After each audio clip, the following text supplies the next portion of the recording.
CH1 प्यार या धोखा। शिव पार्वती मंदिर जहां पर एक लड़का और एक लड़की शादी कर रहे होते हैं। उनके सामने पंडित जी मंत्र पढ़ रहे होते हैं। तभी हम देखते हैं कि वह लड़का बोलता है, जाना मैं तुम्हें कभी नहीं छोड़ूंगा, मैं तुमसे बहुत प्यार करता हूं। I love you so much. और आज से हम दोनों हस्बैंड वाइफ है और अब हम लीगली एक दूसरे के साथ है। अब हमें कोई कुछ नहीं कह सकता। यह बोलकर वह उसके माथे में सिंदूर भर देता है और उसके माथे को चूम लेता है। तभी पंडित जी की आवाज आती है, बेटा आप दोनों की शादी संपन्न हुई। जो सुनकर वह दोनों एक दूसरे को देखकर मुस्कुरा देते हैं। उसके बाद पंडित जी से आशीर्वाद लेते हैं और फिर शिव पार्वती की मूर्ति के आगे जाकर हाथ जोड़कर उनसे आशीर्वाद लेते हैं। तब वह लड़की अपने मन में बोलती है, शिवजी आपका बहुत बहुत धन्यवाद, आपकी वजह से आज मैं अपने प्यार के साथ हूं और हमने शादी कर ली है। अपना आशीर्वाद हमेशा हम पर बने रहेगा। फिर वह अपने हाथों को माथे पर टच करके शिवजी को देखकर एक स्माइल करती है और फिर वह जोड़ा मंदिर से अपनी कार में बैठकर वहां से निकल जाता है। यह जोड़ा और कोई नहीं नताशा और उसका पति अभिनव होता है।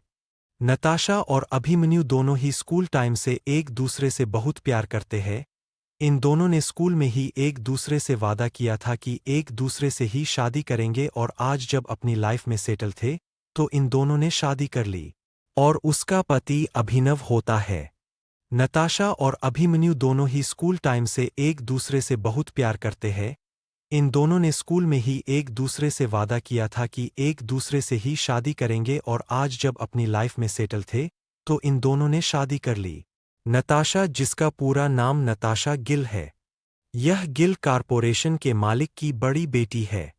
गिल कॉरपोरेशन शिमला में एक जाने माने कंपनी का नाम है और अभिमन्यु का पूरा नाम अभिनव सहगल है। यह सहगल परिवार का होने वाला मालिक है, जो कि शिमला के सबसे अमीर खानदान में सहगल खानदान भी रईसों में आता है। अब आप सोच रहे होंगे, अगर यह इतने ही अमीर है तो इनमें इतनी सिंपल शादी क्यों करी, तो आगे चलकर आपको यह पता चल जाएगा। जानने के लिए बनी रही है।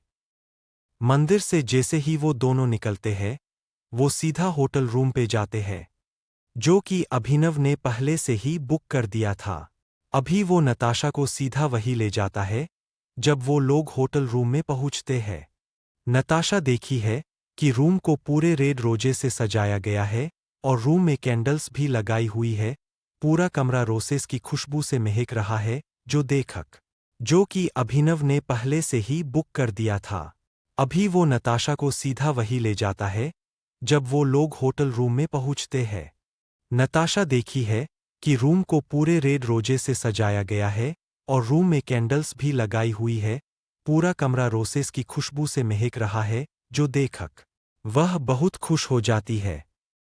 उसके बाद वह अभिनव की तरफ देखती है और उसकी आंखों में आंसू आ जाते हैं, जो देखकर अभिनव उसे जल्दी से गले लगा लेता है।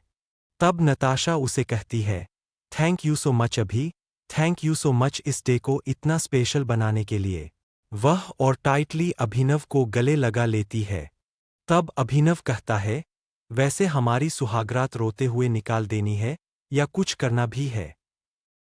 जो सुनकर नताशा शर्मा जाती है और अभिनव के बाजू पर हल्के से मारती है, जो देखकर अभिनव हंस देता है और उसके बाद जल्दी से नताशा को किस करने लगता है, जिसमें नताशा भी अभिनव का साथ देने लगती है और वह धीरे धीरे बेड की ओर बढ़ते हैं।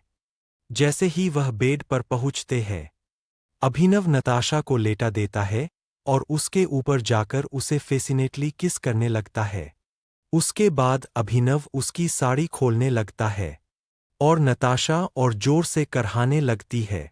ऐसे ही वह दोनों अपने सुहागरात एक दूसरे की बाहों में समा के मनाते हैं, जिस वजह से उसे कमरे का माहौल बहुत गर्म हो जाता है और उस कमरे में नताशा और अभिनव की गर्म सांसों और कामुक आवाजों से भर जाता है। अगले दिन सुबह और नताशा और जोर से करहाने लगती है। ऐसे ही वह दोनों अपने सुहागरात एक दूसरे की बाहों में समा के मनाते हैं, जिस वजह से उसे कमरे का माहौल बहुत गर्म हो जाता है और उस कमरे में नताशा और अभिनव की गर्म सांसों और कामुक आवाज़ों से भर जाता है। अगले दिन सुबह नताशा धीरे से अपनी आंखें खोलती है और बेड में बैठती है। उसे अपना शरीर पूरा टूटा हुआ महसूस होता है। उसे अपने शरीर में बहुत दर्द होता है। बैठने के बाद वह अपनी हालत देखी और शर्म से अपना सर झुका लेती है। तभी वह अपने बगल में देखती है तो वहां पर अभिनव नहीं होता है। वह सोचती है कि अभिनव वॉशरूम गया होगा, इसीलिए वह वहीं पर बैठे रहती है।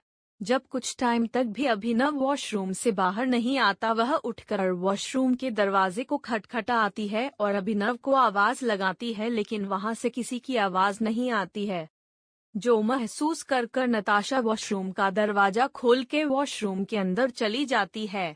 जैसे ही नताशा वॉशरूम के अंदर जाती है, वह शॉक हो जाती है क्योंकि वॉशरूम में कोई होता ही नहीं है। जब वह देखती है, वह सोचती है कि शायद अभिनव बाहर गया होगा और उसके बाद वह फ्रेश होकर अपने कपड़े पहन लेती है और जैसे ही वह अपने होटल रूम का दरवाजा खोलकर बाहर जाने को होती है, सामने पर ही उसके डैड मिस्टर राजवीर गिल और उनकी छोटी बेटी मलिष्का गिल खड़ी होती है।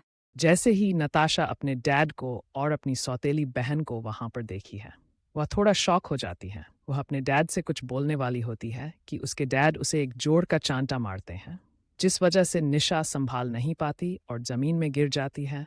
और वहीं पर बगल में खड़ी माली मालिश जब ये देखी है, उसके फेस पर एक कुटिल मुस्कान आ जाती है, जो कि नताशा के डैड नहीं देख पाते हैं, लेकिन नताशा देख लेती है।